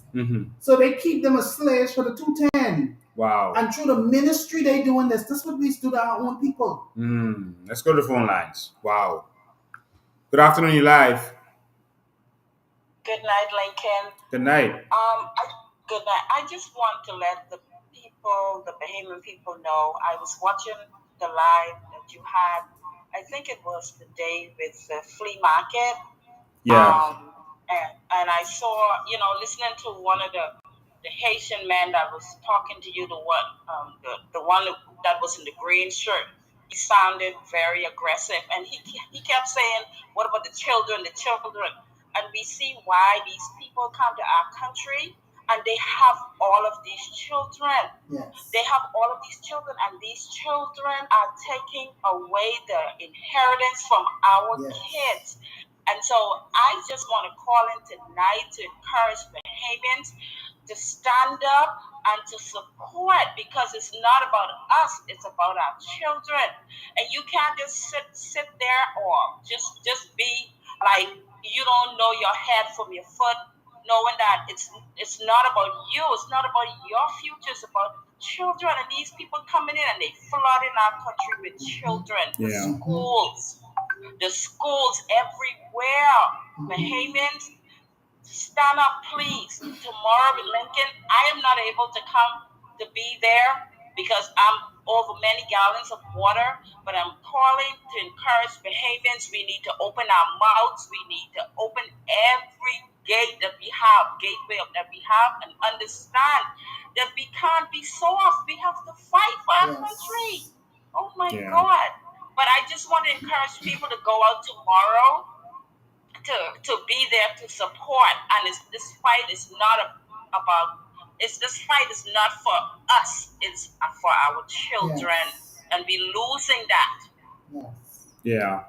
Thank you so much for your call. We appreciate it. Yes, Lincoln. So, ladies and gentlemen, come out. Don't just, the reason they get away with this is because we let them. Bahamians sit back. Yes. Now we're not having any jobs, and they're sitting back saying, "Oh, the Haitians getting all the jobs." What you could do? We are ready to stand up. Oh, they're taking over. What are you gonna do? They're kicking Grammy them off the land. What are you gonna do? Are you gonna sit down and wait for them to really take over? Because they're coming for our government. And that's what we have to deal with. Someone says, "Oh, there's other races, other nationalities that are doing this, the Chinese, etc." Yeah, we deal with them too. Yes. But it is critical. Yes. If you have a broken leg, but you have suffering a heart attack, what you think the doctor can focus on? Broken leg. It is critical because they're taking our land, they're taking our identity, they're now going into the House of Assembly. They're planning to take over our government. Louis Georgia says he is going to be Prime Minister. Fred Smith told them that they need to form their own political body. Y'all listening? Y'all paying attention? Louis did a post the end of last year saying we ain't in the bushes no more, time to come out. Now you see how bold they're getting. All right, right on his Facebook, it's still there. Say we ain't in the bushes no more, time to come out and stand up. Yeah, the woman tell you on the live. The woman told me, say, listen, she said y'all will never win this. Okay. Enough for y'all. Y'all never win this. And the reason I let them speak is because I want y'all to hear it coming from them. This ain't about me, I'm out talking them. Just about me letting y'all hear them. All right? I want you to hear the words coming out of their mouth so that you can see that this is serious. Going to go to the phone lines. Good afternoon, you're live. Hey, good evening, Mr. Ben. How are you doing? I am awesome. Wonderful. I was watching from your first came on, and I have so much points to comment the comment on, Mm-hmm. but I keep asking for the phone line, and all of it escaped me because when you are being sent so much information, vital information about the truth, each and every point that you and the young lady made, I was even asking before I called in, someone please tell me the name of the lady who's on with Mr. Bean so I can address her properly when I call. Yes, Miss Tanya Ferguson Strawn. Miss Tanya Ferguson. Miss Strawn. I would like to bring. She ran for us in the Central Grand Bahama constituency. She ran with the Coalition of Independence last election. I always call and plus the fact that I believe that you speak truth to power. I've been following from the last elections up to now, and it's so refreshing to have individuals. And I think that you are surrounded by individuals who actually believe in truth. Like I was saying, like every point that y'all were making, I was like, I need to call now. And the information gets so overwhelming that all I can say is greetings from the people out of the Exoma by way of I work in Exoma now, but I'm a product of New Providence and of Western Grand Bahama. Okay. And the information that you I'm a writer, but there's nothing so refreshing when people tell you the truth. Mm-hmm. I'm old enough to have voted PLP for a period of time, 3 times. Okay. Voted F&M, 1. Mm-hmm. Was going over to the DNA, 1. But that coalition that came up, I really thought that power and that strength and that truth that you and your coalition have been speaking, I really thought that it would have been a change. I was like, even if the COI get one seat in the last election, it would make a difference. Mm-hmm. But being a country of people who believe in God and believe in truth and believe that things don't happen in one generation. Yeah. I just hold on. I held on. The last election, I held on to this truth that we have to get away from this PLP and the FNF. Yeah, we do. I work in the industry where I have seen individuals who were born here. They born in the Bahamas. But they still hold on. And, I don't like to hold on for kind of one nationality. But the truth is, it is one nationality who think that they could come and take over. Yeah. When I read a report that the Shantytown in Abaco had quadrupled or, inside since the last hurricane, and the arguments of these individuals doesn't only extend to the ones who live on land that don't belong to them. In the legislature, and they are so embedded.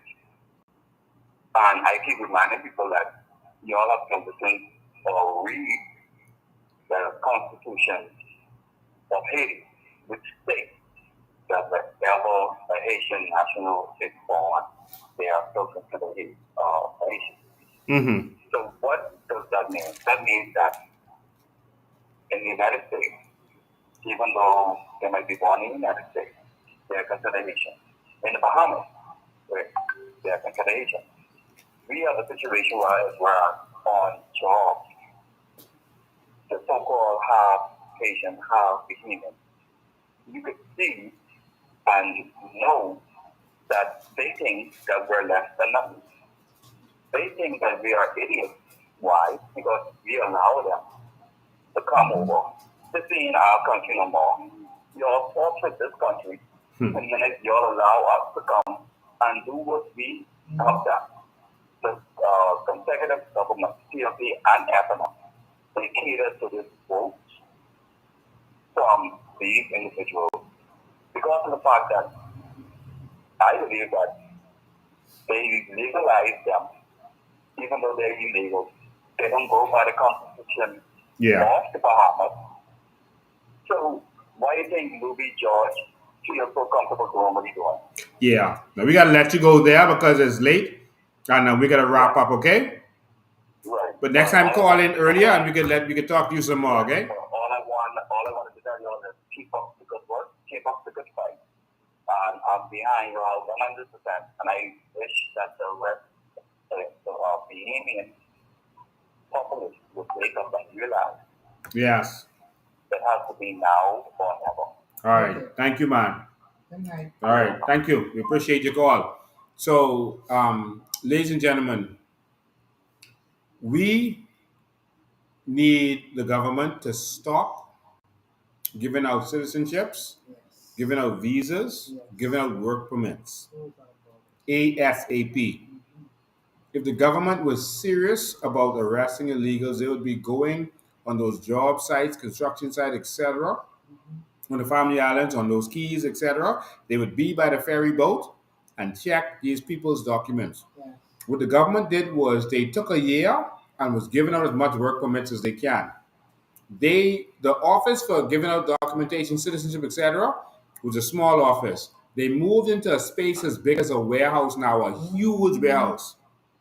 That's how much they were processing, so that they could get as many people as possible to get papers before they go and have these fake raids.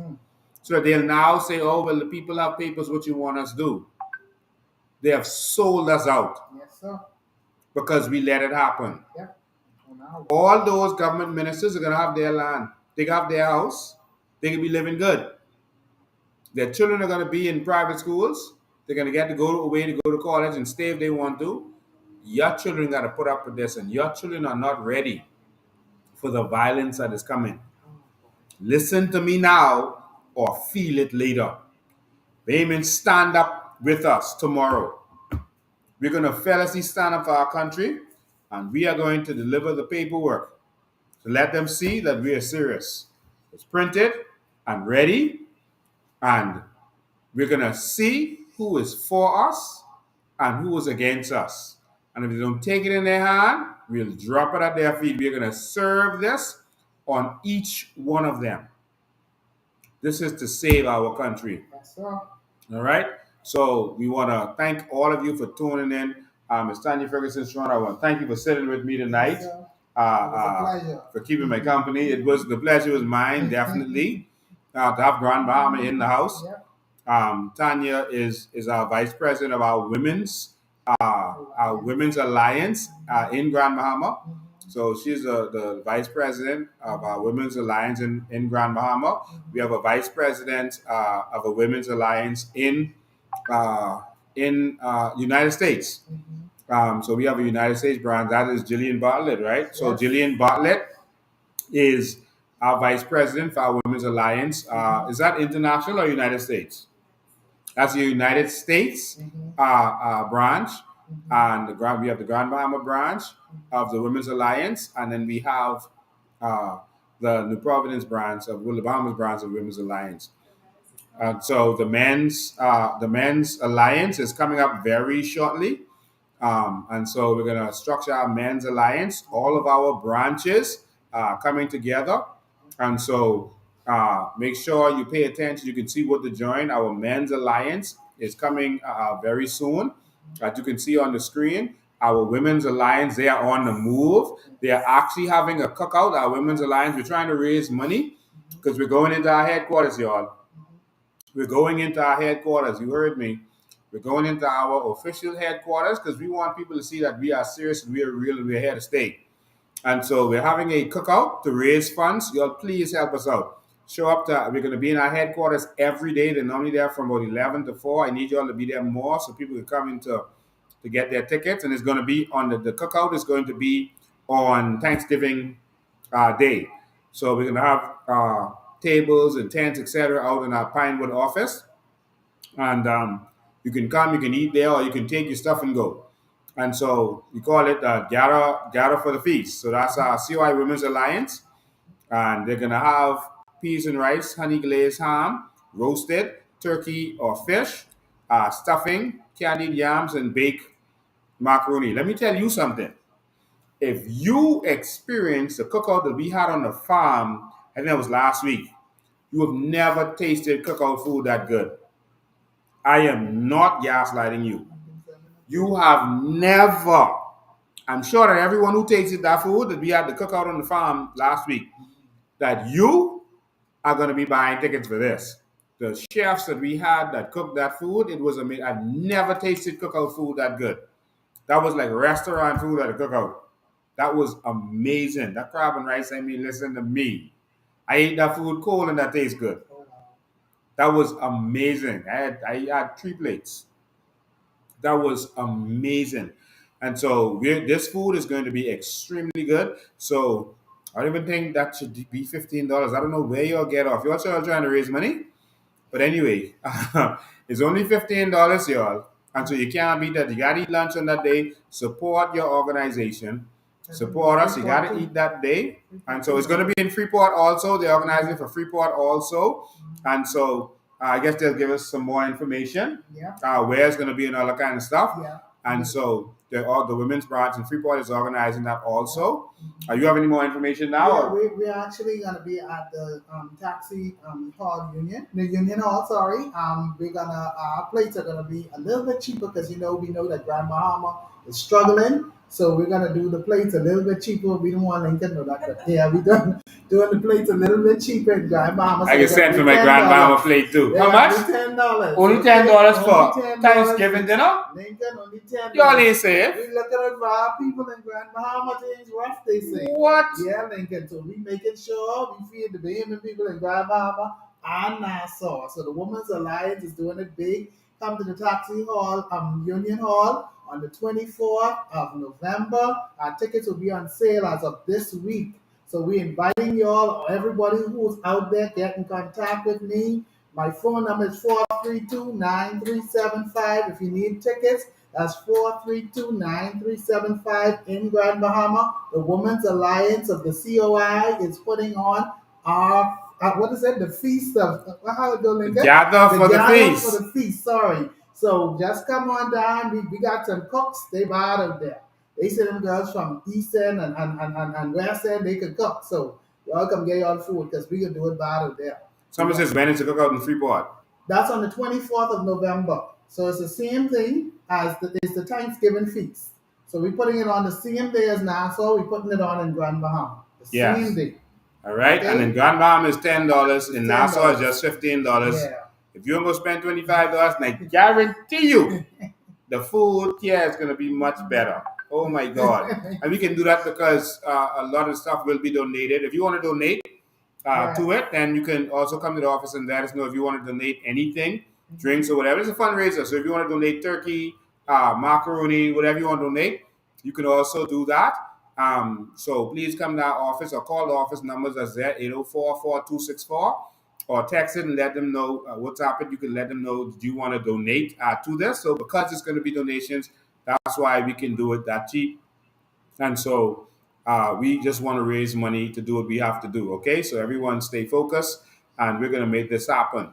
So our Youth Alliance will also be coming soon, and so stay tuned for all of this. And I just want to say a special good night, and I love you to Maria Daxon. She had an attack today, from a political troll, who went out there and told, an amazing lie on her.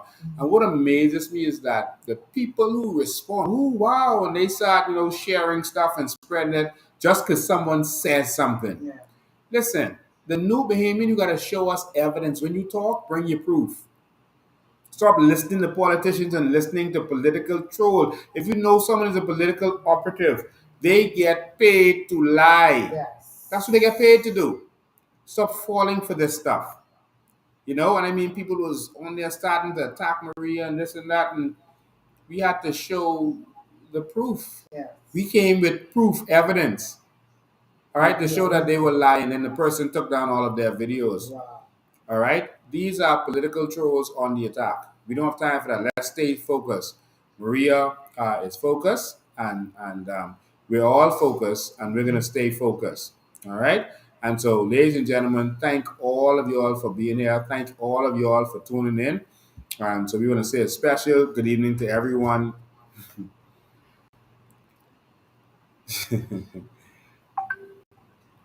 Even good night to Stephen from Django. Ladies and gentlemen, thank all of you all for tuning in. We appreciate it. Tomorrow at 9 a.m., make sure be there, be on time, leave out early. I'm going to be there, and we are going to need your assistance in delivering these letters to these people who are selling our country out. So thank you all for tuning in. We're just going to leave you with a little something, something to remind you that, listen, we can do this, that this is possible, that we can transform this nation. In the next 10 years, we can have a nation that is the envy of the world. And all we got to do is benefit from our natural resources. We have natural resources the whole world need. Did y'all see the size of that crane? Did y'all see it? Well, I'm going to leave you with that.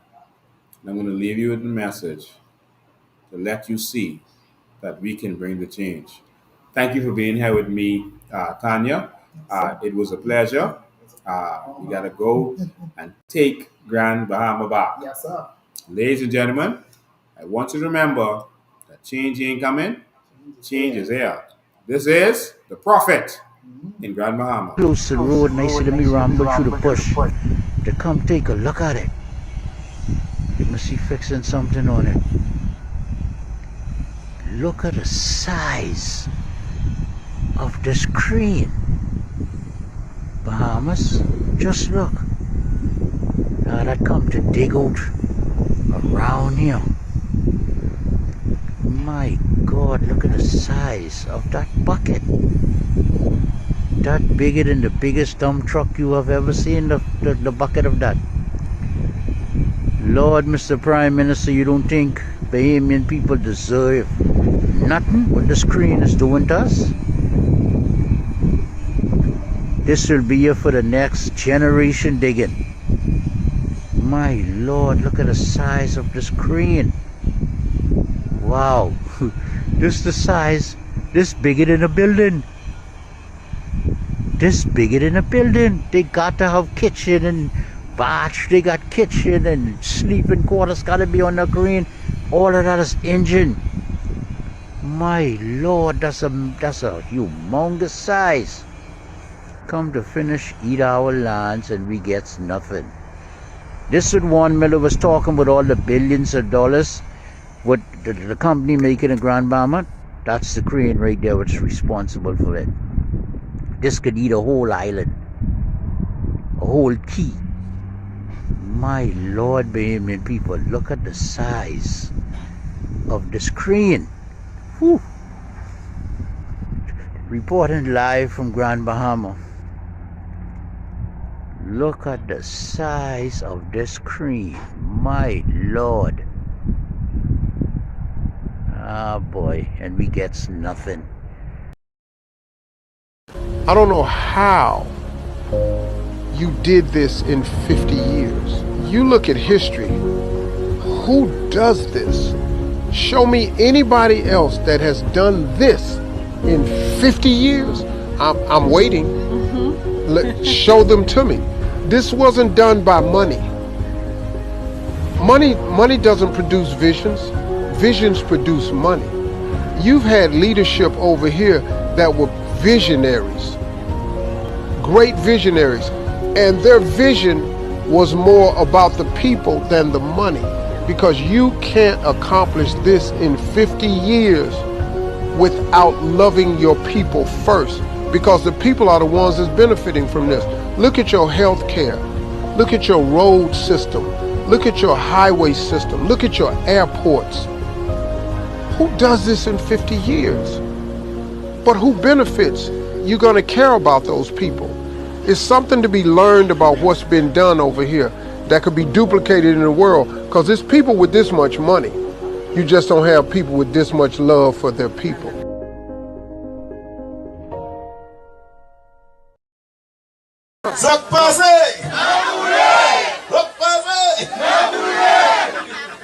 me just say that I have always been a part of this community. And there's no accident I know how to do all the dancing. Because I always be and share with you. Because you are me and I am you. Yes, sir. And I'll be here with you always. And those who knew me from the past and know me now, they always knew that I was there and always been there for you. I don't call you all, no, you all are not Haitians, Bahamians. You are Bahamian, and your origin is Haitian. Mine too, and many of us. We have to stay apart for now so we can be together later. In long now.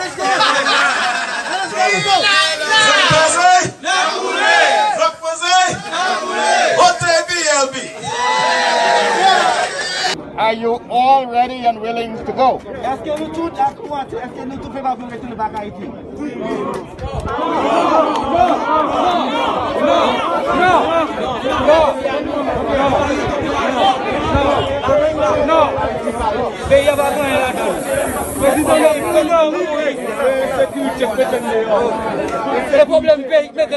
It is important.